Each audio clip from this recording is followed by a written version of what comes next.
Idinitalye ng dalawang miyembro ng Ateneo Men's Basketball Team, sina Sam Reyes at Kiefer Alas, yung nangyari sa team building sa Aurora na nauwi sa pagkalunod ng kanilang teammates na sina Rene Batermonia at Divine Adili at halos ikamatay rin daw nila.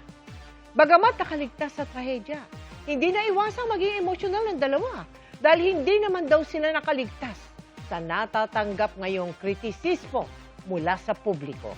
Nakatutok si Ivan Mayrina.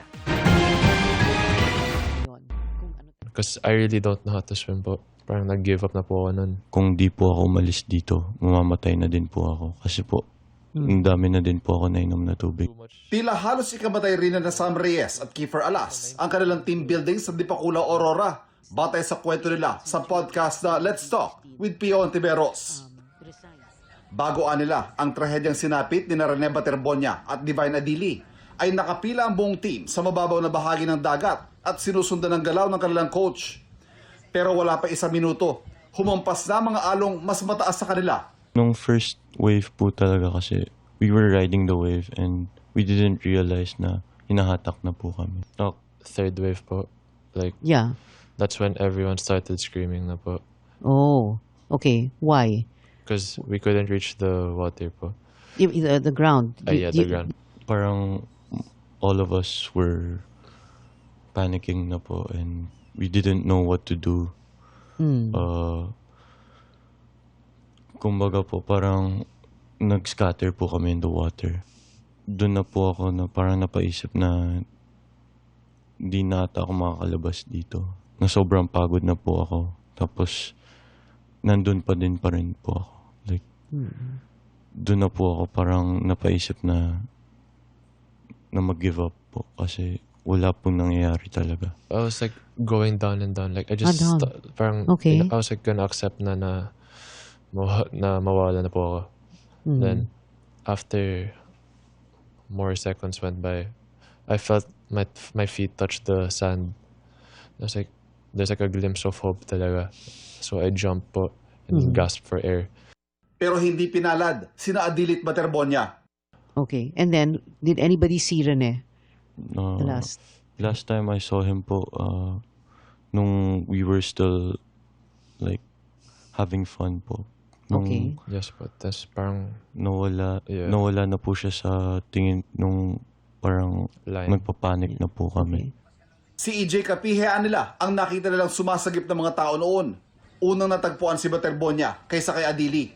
When I saw them po, I started running to the water.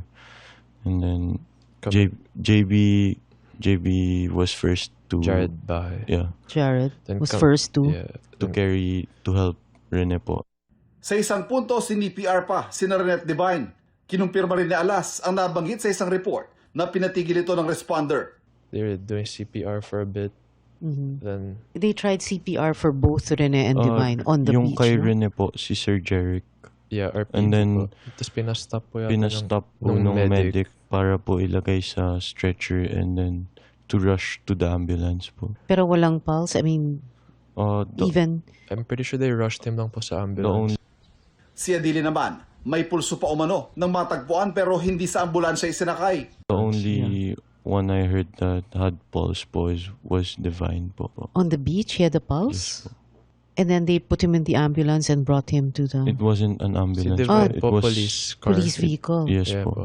Emosyonal sina Sam at Kiefer na bagaman nakaligtas sa trahedya ay hindi naman nakaligtas sa kritisismo ng publiko. Sobrang sakit po kasi na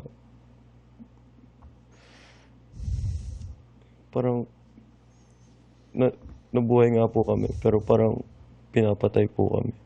I feel guilt lang po kasi Guilt? Why? Rene was beside me and parang I felt na I could have done more na para di siya malunod. So, it was eating me alive na It's like going through 2 deaths po. Pinabulaanan din ng dalawa ang ilang anilay maling impormasyon. Any weights, No nothing. Po. Nothing po. Was it initiation rites? No po. Not at all. Not at all. I don't know. It just hurts how people, perceive it that way.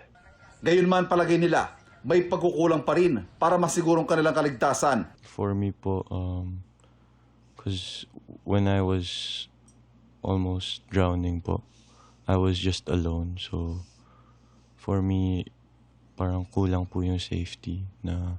Yes, but that's where we felt na medyo Ivan Mayrina, Nakatutok, 24 Oras.